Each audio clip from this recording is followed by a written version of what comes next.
How many of you have dreamt of being able to play your favorite sport professionally? Especially now during football season, players like Josh Allen and Patrick Mahomes seem to have such desirable careers. They get paid so much money for being really good at the sport that they love while also having a massive fan base. That really sounds like the life, doesn't it? If I'm describing your dream, Kansas City Chiefs Hall of Famer Nick Lowery is going to help you understand how to make that dream a reality. I'm Leah Leverich, a class of 2022 high school graduate exploring every path to success after senior year. Let's expand your mind to what's out there and narrow down your options so you can make a graduation decision with confidence. You're listening to Decision Day. The Decision Day podcast is brought to you by the Rise and Record event in Nashville, Tennessee. Rise up and share your story through video. Visit riseandrecord.com for more. Nick grew up in Virginia and Washington, D.C., where he played football throughout high school. After attending Dartmouth College, he started his career in the NFL as a kicker with the New England Patriots in 1978. Shortly after, Nick signed with the Chiefs, where he spent 14 seasons as a star player. He was their all-time leading scorer with 1,466 points and set several NFL records during his career, including the all-time most field goals at 384. Nick has also received the most prestigious humanitarian award from the NFL Players Association. After retiring from football in 1996, Nick Lowery has dedicated a large amount of his time to charitable initiatives. Most recently, he's been focused on his Champions for the Homeless project by bringing hope and humanity to Phoenix, Arizona's homeless community. With all of that being said, Nick has so much experience from his long, impactful, powerful career path, so he's about to share his greatest secrets to success. Are you ready? Hello, Nick. Thank you so much for joining us on the Decision Day podcast. How are you doing? I'm doing great. It's the time of year, finally, after over 110 days, over 100 degrees, a record consecutive days. And now today it's like 74 degrees. So Arizona, right? In Phoenix and Scottsdale, Arizona. Whew. Okay, so we are going to be taking you back to your days in high school. Can you describe what it was like, what your favorite subject was, what kind of student you were?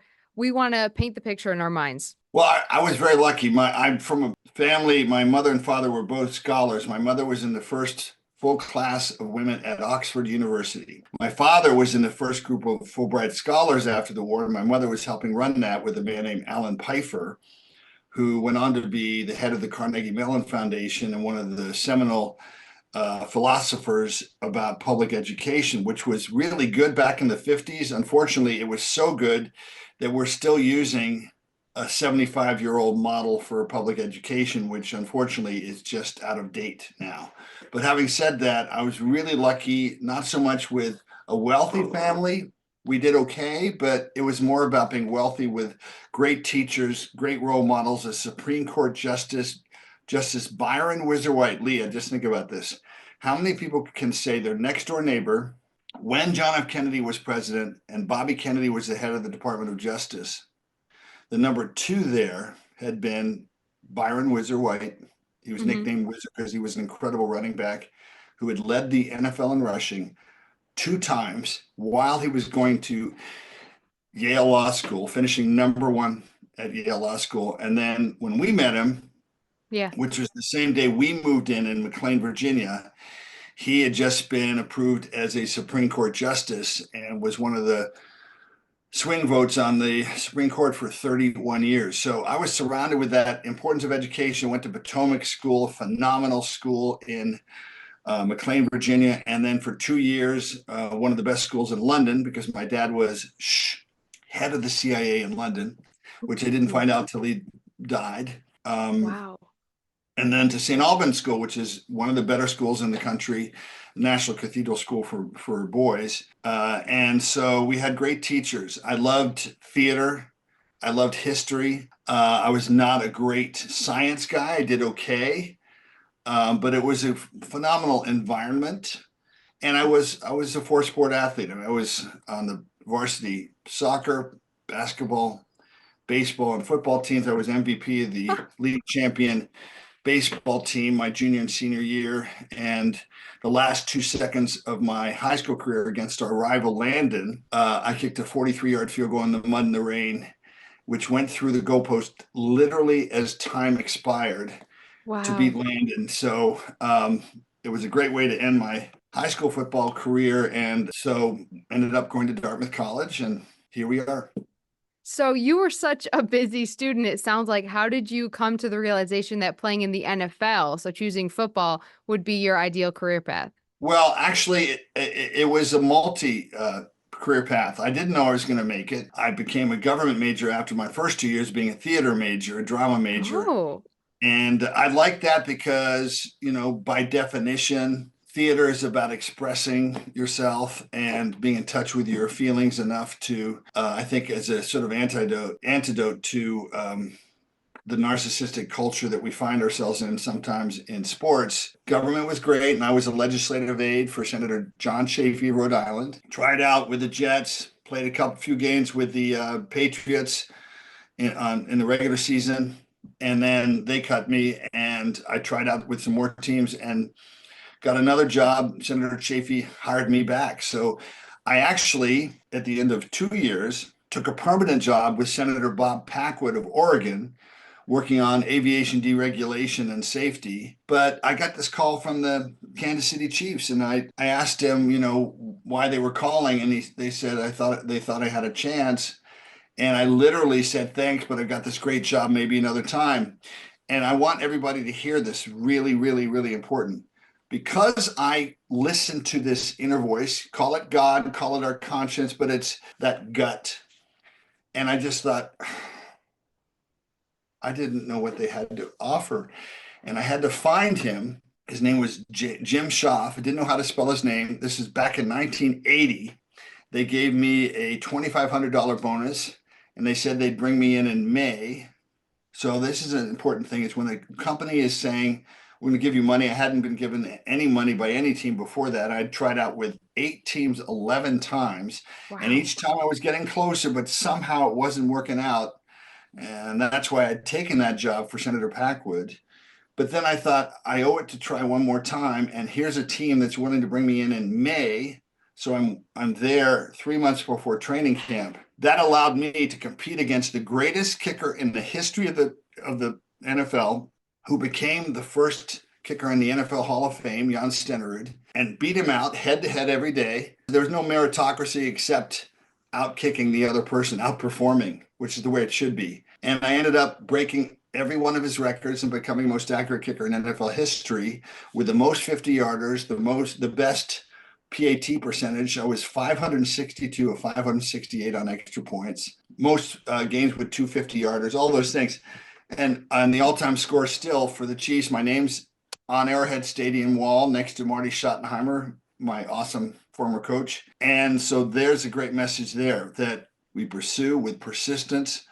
We learn every step of the way, and sometimes we adjust our goals, but we can't adjust our goals intentionally with clarity unless we jump into the arena and keep trying, which means we take the risk of being rejected. But it's never over, as Yogi Berra would say, till it's over. So I ended up playing 18 years in the NFL, and I still went back and worked in the White House for Ronald Reagan and drug abuse policy. The next year I worked for H.W. Bush. In his first year, he created the Office of National Service. And then 4 years later, the other side of the aisle with Democrat Bill Clinton on AmeriCorps. So I don't care about party. I care about leadership. And leadership is sticking with your convictions, articulating it, and then having a plan that makes sense and attracting good people to work with you. Wow. Like that was your whole resume that we just got to hear. That is such a successful and impactful career. Probably too much.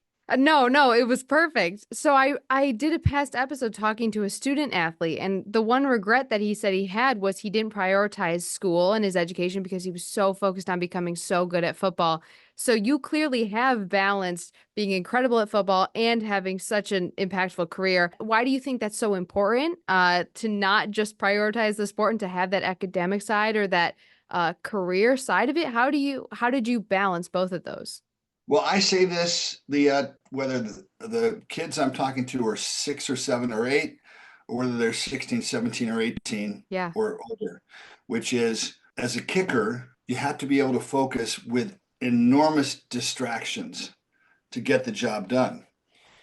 When you're training as an athlete, your ability to focus when you're bored, when you're exhausted, when you're emotional, when you're mad at your girlfriend or your boyfriend or your coach or your parents or whoever it is, that's when you double down. That is when I'm getting intense, because that is when you grow, and you're growing all the synapses in your brain and the parts of your brain that have to do with memory and the capacity to focus when it matters most. And today's generation, because of this thing here, have been conditioned, as most adults at this point too, to take very small bits of information, but not really to stay with it long enough to develop a fully integrated, thoughtful 360-degree perspective and attitude surrounding command of the subject.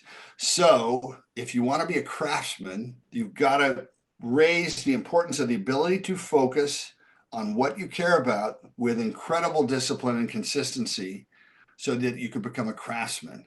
And a craftsman means not that you just in one point in time got a degree, but that for the rest of your life, you're always looking to get wiser, more loving, and more grateful and more efficient at your craft. God's given each of us, you, Leah, me, and everybody watching, unique gifts. And those gifts are not perfected. They're never really perfected. They don't reach a level of craftsmanship without that commitment and without that focus. Wow. Okay, so I'm picturing a really great wide receiver from a small town in, let's say, Idaho, and they have big aspirations to break into football at the professional level. How do you think location impacts the chances of becoming a successful player in the NFL? Because you had a lot of good connections around you. You went to a great school for this. But if somebody is coming from that background where they're kind of like a hidden gem, how do you recommend that they break through if they really want to achieve that dream? Well, number one, let's also touch on NILs. NILs are putting so much pressure on kids at earlier and earlier ages that if they're not careful, if their parents aren't careful, if their coaches aren't careful, they're going to get burned out. Yeah. So remember that inner conversation also has to do with passion. You got to love what you do. And so have some fun. Don't just play one sport when you're 12 years old. Play at least two sports, and if possible, an upper, volleyball, basketball, baseball focus, tennis, a lower like soccer, something that helps you with awareness to your lower center of balance. And those things teach your brain again how to focus, how to adjust, how to adapt. But NILs are throwing in this money thing, which can compromise completely why you're doing something. You better be doing it not whether you make money or not. The chances, and everyone watching that's thought about being a pro athlete knows and has heard this, but the chances of making it as a professional athlete, just as a kicker, are incredibly hard. And I'm not here to say you can't do it. I'm saying what actually can happen is if you're committed as a student, you'll always have a craft and a backup plan, but you're also teaching your brain skills that apply to being a better kicker or wide receiver, quarterback, running back, defensive back, linebacker, offensive lineman, any of those positions, because you always have to work on your strengths and your weaknesses. Duran Cherry, who I'll be having dinner with in a week in Kansas City, was a 6-time Pro Bowler. But guess what? I met him my second year in the league. He was a backup punter trying to make it, and they cut him. And he said, I played at Rutgers at safety. Can I have a chance? So they kept him for another week in training camp, and they put him on special teams on kickoff and punt return coverage, and he made a couple tackles. He just seemed to be pretty aware and alert on the field, good vision. And he did one thing that a lot of kids don't realize. He never made the same mistake twice. Ooh, that's good. So Tom Brady, that same thing. Teddy Bruschi, who is linebacker for the Patriots. Those players, and the Chiefs defense right now is another great example.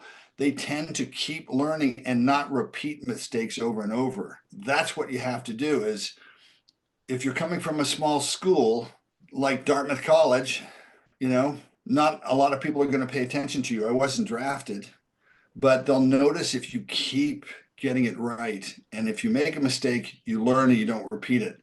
You're always ready. You're always motivated. You're always thinking and working out those skills that make you a better tackler, better in understanding the defense called, the offense called. You listen. You take, as Bill Belichick would say, constructive criticism.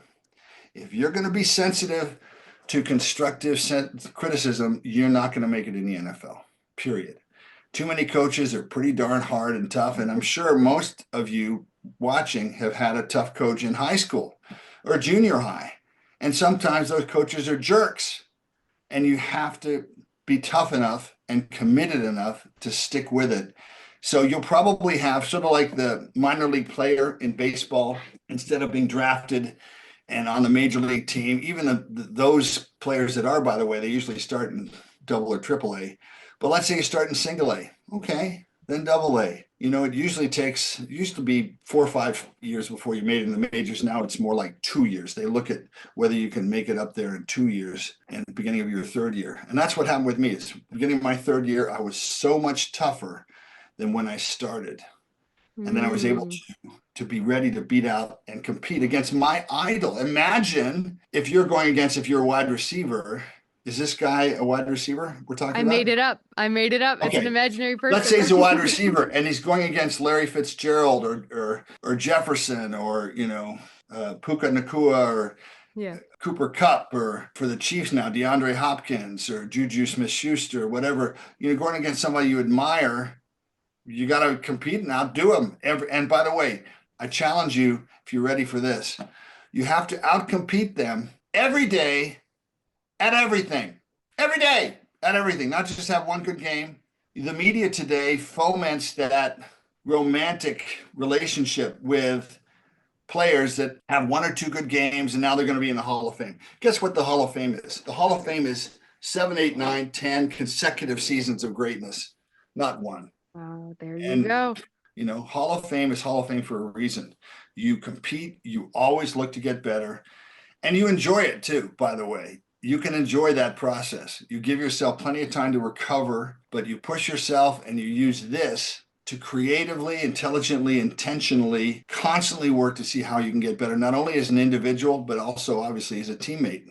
Every student athlete right now should be writing that down word for word. That was perfect. How have you implemented those skills from being the kicker for the Chiefs to now playing such a large role with your foundation and Champions for the Homeless? It's always helping people that are what I call in the shadows of the American dream, that we give them light. We give them love and light and encouragement, and we look them in the eye with that non-judgmental, that unconditional love, embracing them. And those are the most beautiful, sublime feelings. And they help bless us. They help heal us. And they help us focusing on divine energy, which no one can compromise. We may only be able to play football till we're, maybe if we're lucky in our 40s like I did. But we can do this our entire lives and help other people see this as a treasure. To wrap up here, can you give, just off the top of your head, 3 words? What type of person would excel in the NFL? Number 1, focused. Okay. Number 2, persistent. And number 3, creative.